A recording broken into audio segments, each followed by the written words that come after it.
नमस्कार। श्री तुळजाभवानी मंदिर संस्थानचे सर्व पदाधिकारी,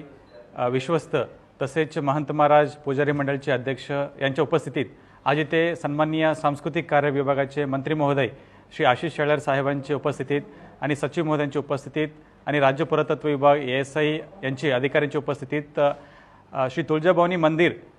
संस्थान वतीने जतन आणि दुरुस्तीचे जे कामकाज आहे त्याच्या आज इथे आढावा बैठक घेण्यात आला आणि या आढावा बैठकीमध्ये सर्वांची जे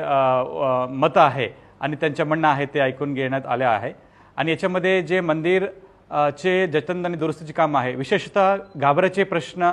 जे सध्या याच्याबद्दल चर्चा होत आहे याच्याबद्दल पण सर्वांची मतं ऐकण्यात आलेली आहेत आणि याच्यामध्ये सन्माननीय मंत्री महोदयांची सूचना असा प्राप्त झाली आहे की याच्यामध्ये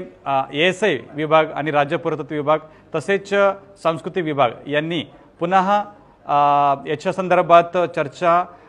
एक्सटर्नल एजन्सीजची मदत घेऊन, इतर एक्सपर्टची मदत घेऊन याच्यामध्ये पुढच्या 30 दिवसांमध्ये अहवाल पुन्हा सादर करण्याची सूचना सर्वांनी दिलेली आहे आणि या अहवाल आल्यानंतर पुन्हा याच्या बैठक सर्वांना समेत होणार आहे आणि एवढं मी सांगू इच्छितो आणि याच्या संदर्भात काही अधिक माहिती आहे आपण मंदिर प्रशासनामार्फत सर्वांना उपलब्ध करून देण्यात येईल।